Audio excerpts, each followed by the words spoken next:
ازاي هنخلي السكور بتاع اللاعب يزيد؟ احنا عايزين السكور يزيد لما اللاعب يدمر enemy.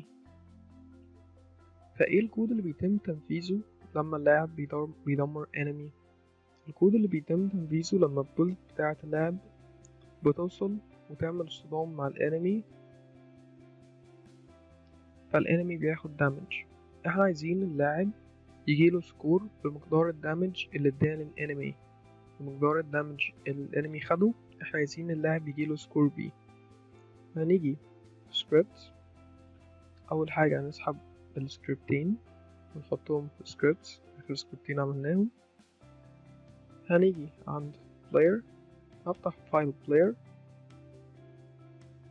هاجي فيه وهعمل public void increase score. الvoid ديت مسؤول عن زيادة السكور بتاع اللاعب، عايز تعمل سكور زائد الاماونت، والاماونت دوت هيبقى متغير احنا نديه للدالة عشان تشتغل.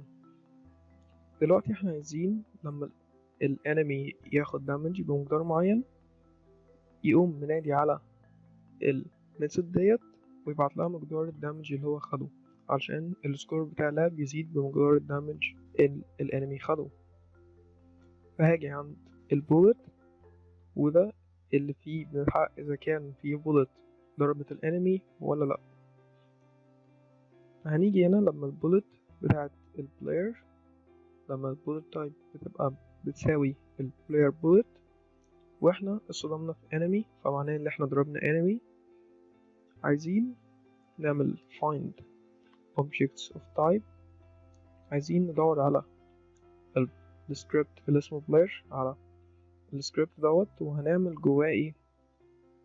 هنعمل جواه حاجة اسمها increase score. هنزود سكور البلاير علشان البولت بتاعته اصطدمت بانمي. عايزين نزود السكور بمقدار الدامج بتاع البولت ديت.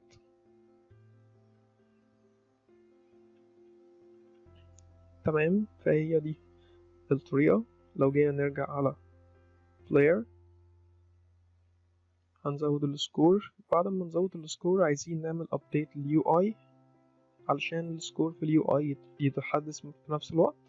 اعمل find object of type، لازم اتأكد انها object مش objects لان في فرق. لو كتبت find هلاقي object و objects، احنا عايزين اول واحدة. وهكتب UI، عايزين نلاقي اليو اي، وعايزين نستخدم ميثود موجودة جواها اسمها update UI. الميثود دي اللي احنا كتبناها عشان تحدث اليو اي. فاحنا هنا السكور بتاعنا اتغير، فمحتاجين ننادي على الميثود ديت علشان تحدث اليو اي بتاعنا. هنيجي عند Unity ونجرب نشغل اللعبة. هنلاحظ ان مع كل enemy او مع كل ضربة احنا بنديها بندمر بيها enemy او ننقص ال HP بتاعه، احنا السكور بتاعنا بيزيد.